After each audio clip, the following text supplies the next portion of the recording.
لم تظفري لا تجزعي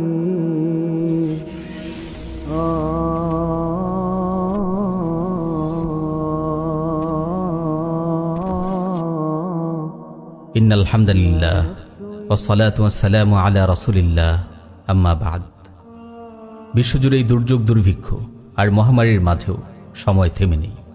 লকডাউনে পৃথিবী স্থির হয়ে গেলেও সময় চলছে তার আপন গতিতে। আমরা পাপা করে এগিয়ে যাচ্ছি কবরের দিকে। সময়ের পুঁজি ফুরিয়ে যাচ্ছে। আখিরাতের প্রস্তুতি নেওয়ার সময় ক্রমশ নিঃশেষ হয়ে আসছে। কত মানুষ আমাদের চোখের সামনেই পাড়ি জমাচ্ছে কবর জগতে। একদিন আমাদের পালাও আসবে। চিরদিনের জন্য বন্ধ হয়ে যাবে আমলের খাতা। তখন চাইলেও আর দুরাকাত সালাত আদায় করা যাবে না, দুটো পয়সা সাদাকা করা যাবে না। ঠোঁট নাড়িয়ে একবার সুবহানাল্লাহ পড়ার সুযোগ আমরা আর পাবো না। আফসোস, কেবল আফসোস ছাড়া সেদিন আর কিছুই করার থাকবে না। মৃত্যু যখন আমাদের দোরগোড়ায় এসে যাবে, তখন এক মুহূর্ত এদিক ওদিক হবে না। আল্লাহ তাআলা বলেন, ওয়ালিকুল্লি উম্মাতিন আজাল ফাইযা জাআ আজালুহুম লা ইস্তাখিরুনা সাআতান ওয়া লা ইস্তাকদিমুন। আর প্রত্যেক জাতির জন্যই একটি নির্দিষ্ট সময় রয়েছে। যখন তাদের সেই সময় চলে আসে, তখন তারা তা এক মুহূর্ত আগ-পিছ করতে পারে না। একবার মৃত্যুর সীমানায় প্রবেশ করার পর সেখান থেকে ফিরে আসার আর কোনো সুযোগ নেই।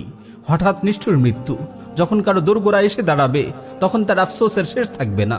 হায়, ঈমান আনার সুযোগ তো শেষ হয়ে গেল, আমল করার সময় তো শেষ হয়ে গেল, তাওবা করার সময় তো শেষ হয়ে গেল, আমার গুনাহ মাফ করানোর সুযোগ তো হাতছাড়া হয়ে গেল।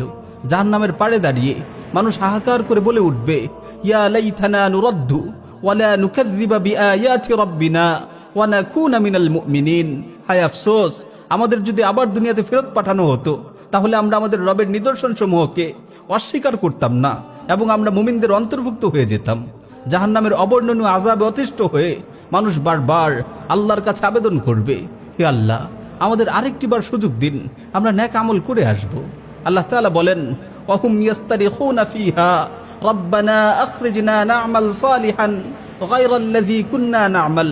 সেখানে তারা আর্তচিৎকার করে বলবে, হে আমাদের রব, আমাদেরকে জাহান্নাম থেকে বের করুন, আমরা নেক আমল করব, আগে যা করতাম তা আর কখনোই করব না।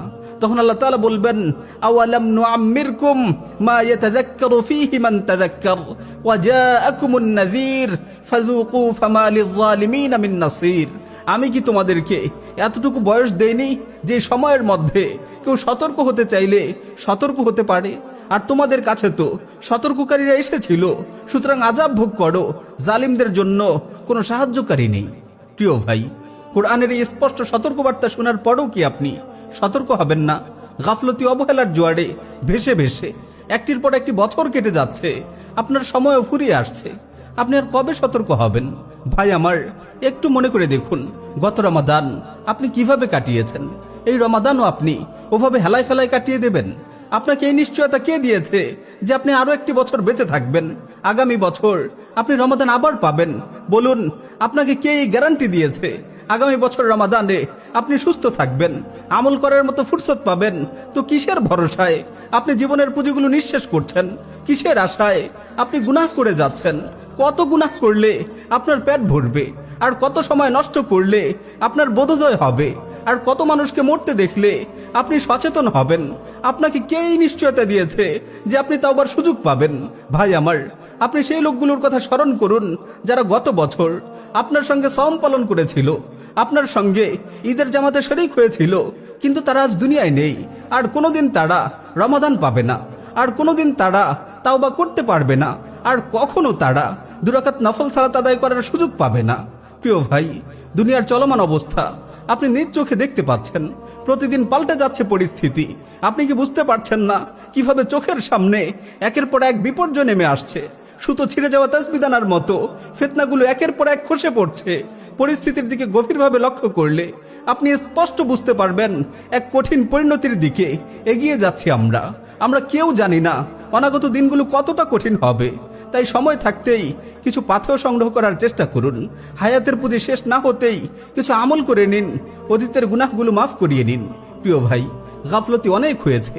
এই রমাদানে হলেও অন্তত ঘুরে দাঁড়ানোর চেষ্টা করুন।